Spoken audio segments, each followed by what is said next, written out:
সময় এগিয়ে যায়, যুগ বদলায়, কিন্তু কিছু স্মৃতি কখনো মুছে যায় না।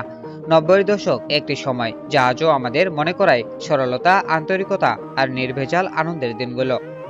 আজকের মতো ডিজিটাল ভুবন ছিল না, না ছিল স্মার্টফোন, না ছিল সোশ্যাল মিডিয়া। তবুও তখনকার জীবন ছিল সুখে, শান্তিতে ভরা। হয়তো অভাব ছিল কোনো কিছুর, কিন্তু হৃদয়ের বন্ধন ছিল সীমাহীন। গ্রামের মাঠ কিংবা শহরের অলিগলি, সবখানেই তখন শিশুদের খেলার কোলাহল। গল্লাছুট, কানামাছি, লুডু, গুটি খেলা বা ক্রিকেট, এই খেলাগুলি ছিল প্রতিদিনের প্রাণ চাঞ্চল্য।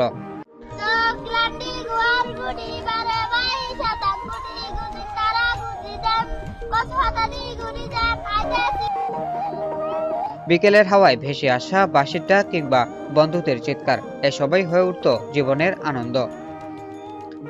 সন্ধ্যা নামলেই টিভির সামনে ভিড়, পরিবার একসঙ্গে বসে নাটক, সিনেমা কিংবা সংবাদ দেখা ছিল উৎসবের মতো মুহূর্ত।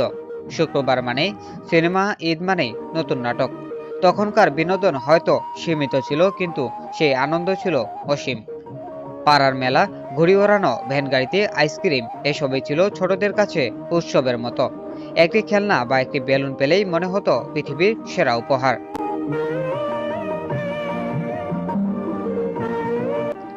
স্কুল জীবন তখনকার বড় স্মৃতি।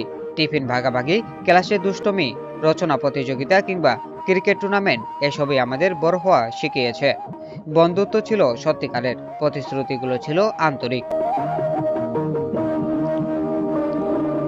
যোগাযোগের মাধ্যম ছিল ভিন্ন, হাতে লেখা চিঠির জন্য অপেক্ষা করা, ডাকপিয়নের বাঁশি শোনা, এসবের মধ্যেই ছিল আবেগের গভীরতা। আর টেলিফোন বুথে দাঁড়িয়ে প্রিয়জনের সঙ্গে 2 মিনিট কথা বলাই ছিল অমূল্য আনন্দ।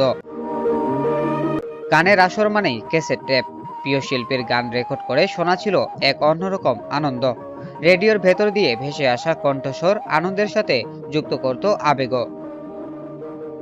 আজ প্রযুক্তি আমাদের জীবনকে দ্রুত করে দিয়েছে, কিন্তু সেই সরলতা, সেই আন্তরিকতা আর সেই ছোট ছোট আনন্দগুলোকে আমরা কোথাও যেন হারিয়ে ফেলেছি।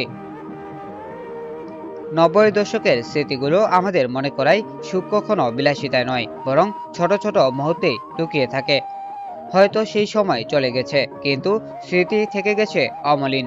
আর সেই স্মৃতি আজও আমাদের হাসায়, কাঁদায় আর মনে করায় কোন সময়টাই ছিল আমাদের সবচেয়ে রঙিন অধ্যায়। শামীম রাজা, দৈনিক দৃষ্টি নিউজ, ডেস্ক রিপোর্ট।